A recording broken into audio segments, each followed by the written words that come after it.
As a child, I always found comfort with people. It gave me this sort of feel in which I found comfort in. Any scars I would have would go away with people.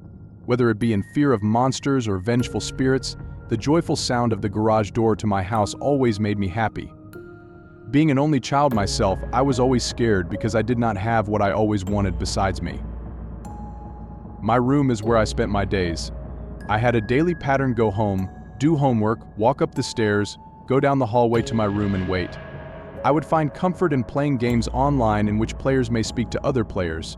Voice communication was the best I found for me.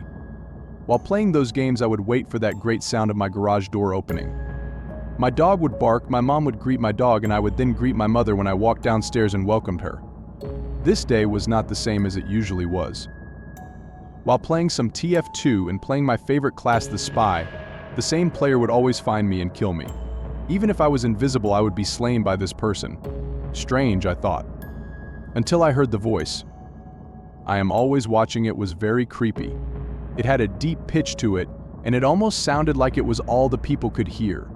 People saying what the fuck and what the hell filled the side chat. I got freaked out, then closed the tab and went on YouTube and started to watch funny videos. I then thought the guy was just kidding the whole time to try to explain that to myself. Around 30 minutes later, after watching the videos, I heard the glorious sound of my garage door opening. I can tell you I was relieved to hear the blissful sound of it opening. Then I heard the door open and my dog barking. As usual, but then I heard a faint clicking sound and the dog stopped barking. Weird. There wasn't any sound of my mom saying hello to my dog. Silence. What the hell is going on here? I thought as I began to get up from the desk, but at the very moment my router went out. Now I was getting scared. I ran down the stairs. All that I saw were muddy footprints. No sign of my mom nor my dog. Except these footprints. They were red. Dark red. They seemed to drag off into the router room. Around this moment I was freaking out. I started to yell Mom as I walked over to investigate where the footprints led. The footprints led through each other. One pattern seemed to lead towards the garage door, so I walked towards it. I found that the door was open and so was the garage. I freaked out and ran. I ran straight towards the router room so I could call the police. Dead. It was staring right at me. My dog's corpse. Its neck flung to the side. I started to cry and called the police. They sent a police squad right over. They investigated, and I called my mother and she immediately left work to come see what happened. She came back and we hugged and cried together. The investigators started to look around, and as they went into the basement we heard yelling and a gunshot, and they scurried back. They called back to the station to ask for assistance to dispose of a dead body. They then told us what they saw. They found a hole. A large hole in which a human could fit through behind our old wardrobe.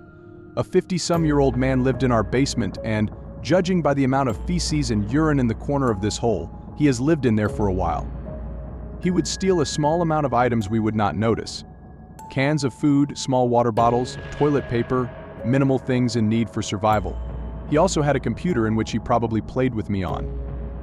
But the scariest thing was they found my personal items: used shirts, food wrappers, strands of hair from one of my brushes, toothbrushes, fingernail clippings, photos, and even flash drives of videos me and my friends would make when bored. He was obsessed with me. When they investigated more, they found out that he would use my computer. He knew my Steam name. He would look through my history and go through my files while I was at school. They found out his name. Joseph Meyer, a son of a German immigrant who went missing around the age of 14. While looking through DNA files, they found out many cases of murders linked to him. All around my age. They had been murdered around 1.5 years to 2 years with him living in their house. All of them were killed, then sexually abused. He was apparently plotting to attract me by opening my garage door, then he would murder me. Fortunately, he must have thought I had a friend over and ran back to the hole. My mom got a job in which she would stay at home to help comfort me. To this day, I always check my house everywhere in case another man may be living in my house. Since I was 17, I have had extreme scopophobia and am barely able to sleep to this day.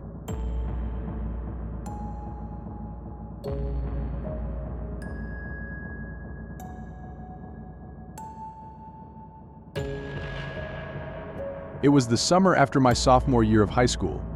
I was really excited about the break and I started thinking about everything I could do without all of my school assignments keeping me busy. My parents both work jobs that last all day until 5 o'clock, so I was alone at home every weekday until then. I would often just hang out by myself watching TV and playing video games.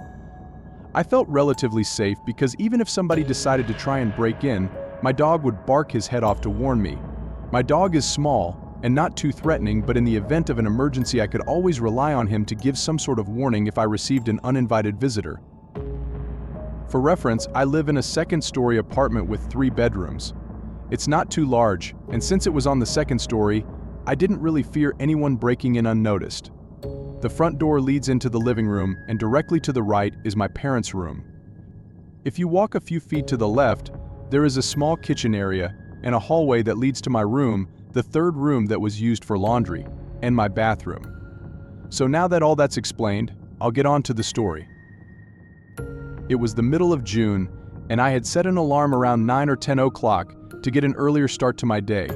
I would often stay up very late, so I usually woke up around noon or the afternoon. I woke up, took a shower, and decided my dog could use a walk. I put his leash on and looked for my key to lock the door before leaving. I couldn't find it anywhere. I thought for a second, and then realized when I went to eat at a restaurant with my parents yesterday, I used the key to lock the door when I left, and I brought it with me. The key was on a lanyard, and I took it off in my mom's car. I must have forgotten it when we came back home. I figured it wasn't too big of a deal and nobody would know the door was unlocked anyways. So I left to walk my dog with the door unlocked. That had to be the biggest mistake I could have made. After walking my dog for about 20 minutes, I returned back to my apartment. Immediately, I noticed something odd about the door. It opened just a crack. Our door sometimes doesn't shut completely if you don't close it hard enough, so it could have been that.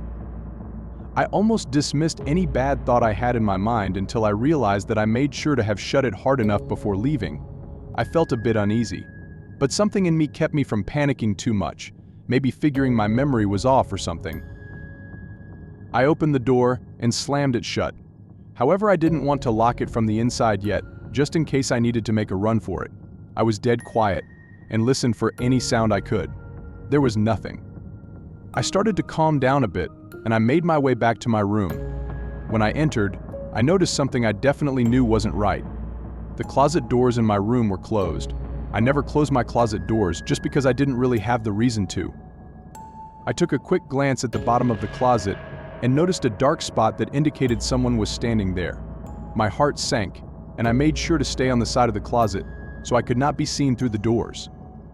I tried to remain calm and find a way to leave the room but not give away that I knew the person's location. I sat on the edge of my bed that is also to the side of the closet, so it would be just outside of the person's view. I pretended to check my phone, making sure to leave my door open.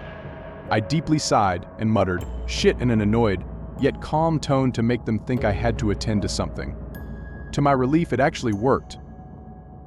I walked out my room, down the hallway, grabbed my dog, and broke off into a full-on sprint until I was a safe distance away.